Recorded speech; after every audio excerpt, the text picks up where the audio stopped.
Assalamualaikum warahmatullahi wabarakatuh.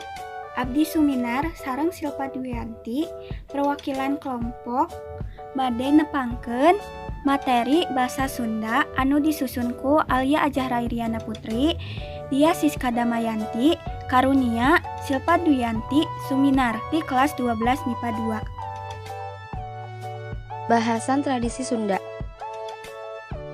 Bahasan atau pedaran mangrupa tulisan anu medar hiji pasualan dumasar kana fakta-fakta nu kapanggih boh tina pangalaman sorangan atawa tina panalungtikan.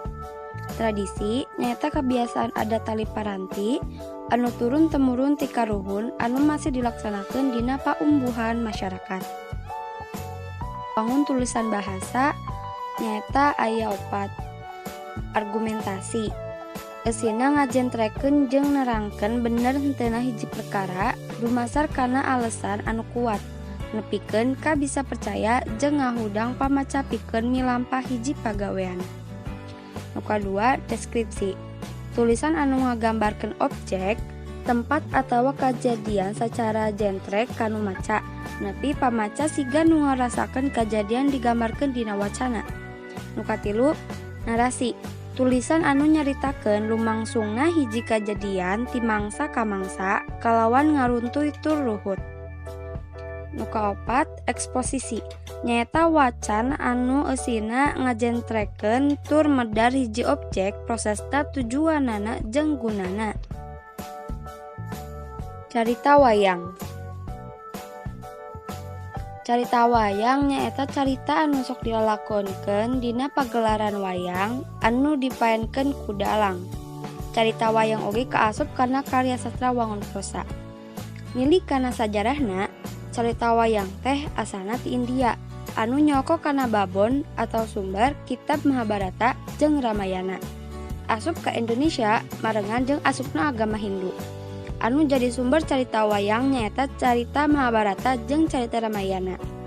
Carita Mahabharata dianggit atau ditulis ku Wyasa.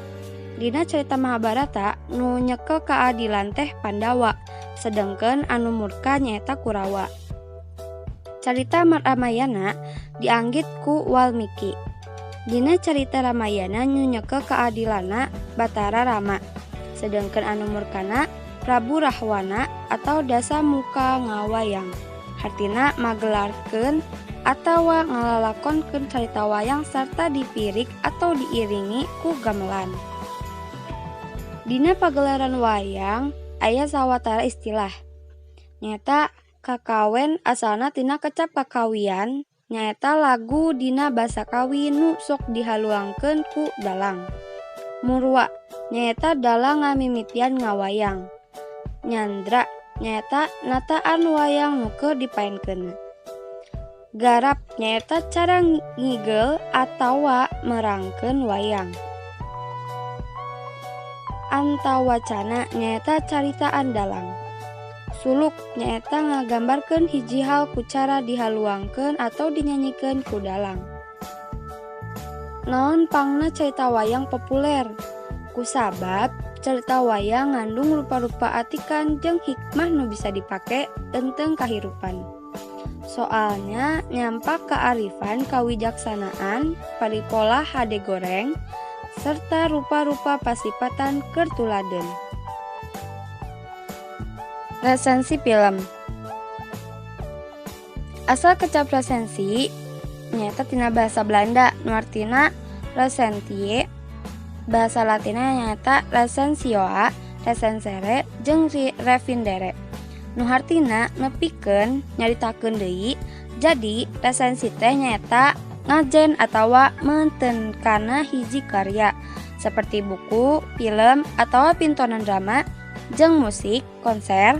Resensi film eusina nyaritakeun ringkesan sinopsis guluyurna carita film, kaunggulan jeung kahengkaran sarta netelakeun nu ngagarapna ti mimiti sutradara, produser, aktor, jeung aktrisna.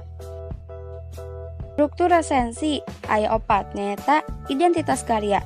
Biasana nataan identitas utama hiji karya dina resensi film. Ditaan judul film, sutradara, produser, tahun dirilis, jeung sajabana. Ringkesan carita atawa sinopsis dina film diguar kumaha ringkesan caritana. Tilikan eusi. Eusina teh ditilikan atawa sawangan kana eusi karya nu nulis kudu ngagambarkeun kapunjulan atawa kaonjoyan tina eusi karya anu diresensina. Anu terakhir nyaeta panutup, kacindekan tina resensi. Materi nu kaopat nyaeta mintonkeun drama. Definisi. Kecap drama asalna ti basa Yunani, nyaeta dramoy, nu hartina niru atawa niron-niron. Cindekna drama teh nyaeta karya sastra dina wangun paguneman atawa dialog di antara para palakuna, kalawan dibarengan ku katerangan-katerangan sejenna nu dibutuhkeun pikeun kaperluan pintonan atau pagelaran. Drama teh salian ti bisa dibaca naskahna, drama oge bisa dipintonkeun. Aya hal-hal anu kudu diperhatikeun lamun seug urang mintonkeun drama. Nyaeta vokal atawa sora kudu bedas sangkan dialog atawa monolog urang teh bisa kadangu ku nu lalajo. Artikulasi atawa lapal kudu jentre sangkan nu lalajo henteu salah harti kana dialog atawa monolog anu ku urang diucapkeun. Intonasi atawa lentong nyarita kudu luyu jeung karakter tokoh anu dimaenkeun. Ekspresi atawa kedaling rasa. Palebah dieu hesena drama teh, urang kudu bener-bener bisa ngaekspresikeun eusi naskah nepi kanu lalajo bisa nafsirkeun hiji carita. Lain wungkul tina paguneman para palakuna, tapi oge ngaliwatan paroman sarta paripolah anu maena. Komponen anu ngarojong kana hiji pintonan drama. Hiji, sutradara nyaeta jalma anu ngatur sarta tanggung jawab kana windang artistik jeung teknis dina hiji pintonan drama. 2. Skenario atawa naskah drama. 3. Palaku nyaeta anu merankeun rupa-rupa karakter tokoh dina pintonan drama. 4. Panata gending. Jalma anu nyiptakeun gending piringan dina hiji pintonan. 5. Panata artistik. Jalma anu nyiptakeun sarta ngatur setting dina hiji pintonan. Kaasup dina jerona aya panata sora jeung panata cahaya. Kostum nyaeta papakean katut tata rias anu luyu jeung karakter tokoh nu diperankeun sarta komponen-komponen sejenna anu kalibet dina hiji pintonan.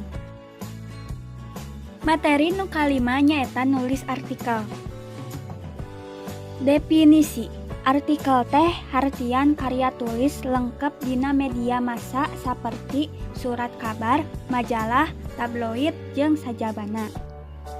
Aya oge anu nyebutkeun artikel nyaeta tulisan lepas anu eusina mangrupa opini hiji jalma anu ngajujut hiji masalah anu tangtu, sifatna aktual atawa kontroversial kalawan udagan pikeun mere nyaho atawa informatif jeung ngayakinkeun atawa persuatif argumentatif atawa ngahibur halayak nu maca atawa rekreatif. Artikel kaasup oge kategori tulisan bio atawa sawangan, nyaeta tulisan anu eusina sawangan ide opini kumaha nu nulis ngajen kana hiji masalah atawa kajadian. Ieu dihandap aya hal-hal anu kudu diperhatikeun dina nulis artikel. Nyaeta nu kahiji peka. Peka teh urang kudu seukeut pangdeuleu, seukeut pangreunge, seukeut rasa tur bisa milih bahan jeung tuliskeuneun. Nu kadua nyaeta leukeun. Urang teh kudu daek ripuh neunggetan anu aya di sabunderan urang jeung tuliskeuneun. Nu katilu nyaeta sabar. Urang teh ulah gampang mupus kana geus ditulis. Nu kaopat teh urang kedah jujur, turutkeun kareteg hate, nulis diniatan pikeun nepikeun kabeneran. Nu kalima nyaeta handap asor. Teu ngarasa asa aing uyah kidul. Teu ngarasa urang loba pangalaman. Teu ngarasa geulis, teu ngarasa kasep, teu ngarasa urang pangbisana. Nu kagenap nyaeta teu gampang kasorang. Teu babarian kasinggung, teu gampang pegas hareupan, teu pundungan. Nu katujuh nyaeta daekan. Urang teh kedah daek tatanya, daek maca, daek diajar nulis. Aya ge ciri-ciri artikel Sunda.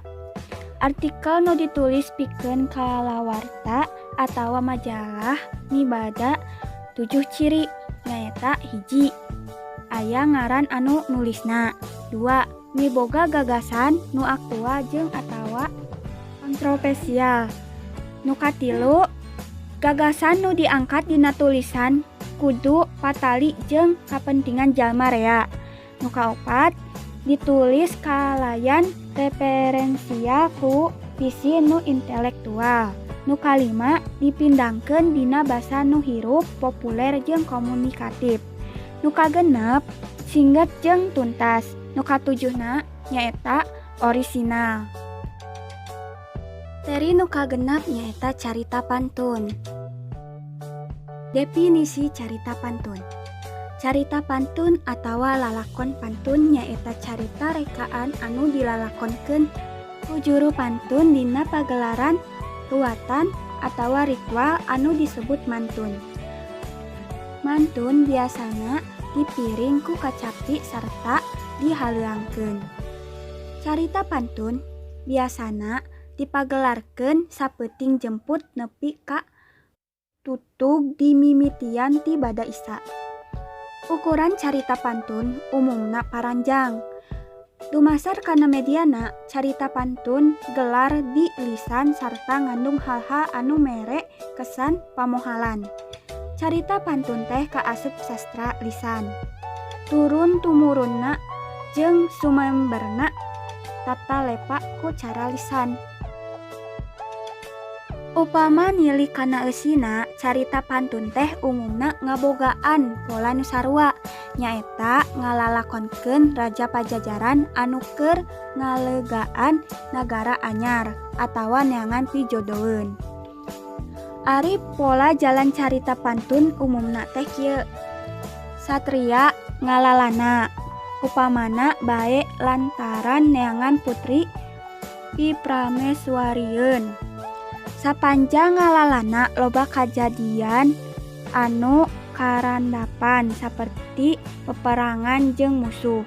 Akhirna satria pangjajaran teh unggul perangna tuluy ngadahup ka putri sarta ngandeg raja. Galur carita pantun. Nilih kana alur caritana aya 2 golongan galur, nyaeta galur leunjeuran jeung galur simpel. Galur leunjeuran teh nyaeta galur carita nu ngaleunjeur atawa lempeng. Kapanggihna tina nitenan ruruntuyan kajadian dina unggah episodena. Dina pungkasan carita anu ngalalakon teh henteu kacatur mulang deui ka nagara asalna. Lalakon pantun anu leunjeuran caritana galur simpai teh umumna leuwih kahot, nyaeta bantan anu caritana galur leunjeuran. Lalakon pantun nu kaasup golongan galur simpai teh henteu rea, contona pantun Ciung Wanara, Lutung Kasarung, jeung Munding Laya di Kusuma. Upama nilih kana wangunna, carita pantun teh mangrupa wangun unggeran atawa puisi. Di jerona diwangun ku sababaraha bagian, nyaeta bagian raja, bagian deskripsi, bagian narasi, dialog jeung monolog, jeung oge rajah panutup atawa pamunah. Sakian ti kelompok abdi, hatur nuhun. Wassalamualaikum warahmatullahi wabarakatuh.